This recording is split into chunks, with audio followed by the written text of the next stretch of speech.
Praise the lord. దేవుని పరిశుద్ధ నామమునకు మహిమ కలుగును గాక. ప్రియులారా, ఈ హోప్ ఫర్ టుడే వాక్య సందేశంలోనికి స్వాగతం. మనందరి జీవితాల్లో మనము విజయాన్ని, అభివృద్ధిని కోరుకుంటాం.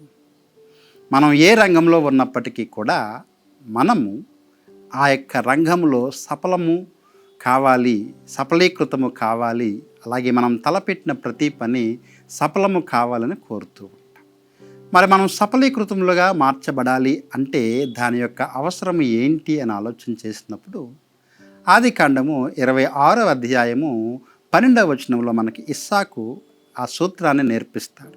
చూద్దాం ఒకసారి. ఆదికాండము 26వ అధ్యాయము 12వ వచనము. ఇస్సాకు ఆ దేశమందున్నవాడై విత్తనము వేసి ఆ సంవత్సరము 100 ఫలము పొందెను. యెహోవా అతనిని ఆశీర్వదించెను కనుక ఆ మనుష్యుడు గొప్పవాడాయెను. ఈ వాక్యాన్ని మనము జాగ్రత్తగా పరిశీలిస్తే ఇస్సాకు విత్తనము వేసి 100% ఫలం పొందాడు.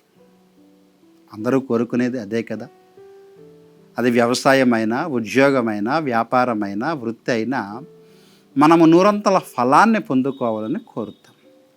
మరి ఇస్సాకుకి ఈ 100 ఫలం ఎక్కడ వచ్చింది అంటే అంతకుముందు మాట రాయబడుతూ ఉంది, ఆ దేశమందున్నవాడై. ఈ 26వ అధ్యాయం ప్రారంభంలో ఆ దేశంలో కరువు వచ్చిందనే విషయాన్ని చూస్తాం. కరువులోనే దేవుడు అతనికి 100 ఫలాన్ని ఇచ్చాడు. ఎందుకు 100 ఫలాన్ని దేవుడు ఇచ్చాడు అంటే దేవుడు చాలా స్పష్టంగా ఇస్సాకుతో చెప్పాడు, నీవు ఈ దేశాన్ని విడిచి ఐగుప్తుకు వెళ్ళవద్దు. ఇస్సాకు ఆ మాట విన్నాడు. ఎప్పుడైనా కానీ విధేయత విజయము వైపుకు నడిపిస్తుంది. విధేయత విజయం వైపుకు నడిపిస్తుంది. అవిధేయత అపజయం వైపుకు నడిపిస్తుంది. విధేయత విజయం వైపుకు, అలాగే అవిధేయత అపజయం వైపుకి నడిపిస్తుంది. ఇస్సాకు దేవుని మాటకు విధేయుడై ఆ దేశాన్ని విడిచిపెట్టలేదు. ఆ దేశంలోనే ఉండగా ఆ దేశమందున్నవాడై దేవుని మాటను బట్టి, విధేయత చూపుతును బట్టి దేవుడు అతనిని ఆశీర్వదించాడు. ఎంతగా ఆశీర్వదించాడు అంటే విత్తనము వేసి 100 ఫలాన్ని పొందాడు. తర్వాత వచనం చెబుతూ ఉంది, మిక్కిలి గొప్పవాడయ్యాడు ఇస్సాకుని. మన జీవితాల్లో మనము సఫలము కావాలి, విజయాన్ని పొందాలి అంటే దేవుని మాటకు విధేయత చూపేవారముగా ఉండాలి. మరొకసారి ఆ మాట చెబుతూ ఉన్నాను, విధేయత విజయం వైపుకి, అలాగే అవిధేయత అపజయం వైపుకి మనల్ని నడిపిస్తుంది.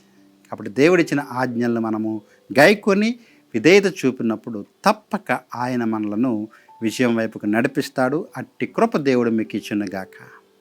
ప్రార్థన. ప్రేమగల ప్రభువా, కృపగల తండ్రి, మా ప్రియులు మీ చేతులకు అప్పగిస్తూ ఉండగా ఇస్సాకు జీవితం ద్వారా మాతో మాట్లాడినందుకు వందనాలు.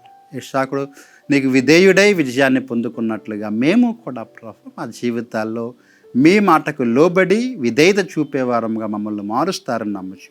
యేసు నామంలో ఈ ప్రార్థన అడిగి వేడుకుంటున్నాము తండ్రి. Amen. God bless you friends. దేవుడు మీకు విజయాన్ని ఇచ్చునుగాక.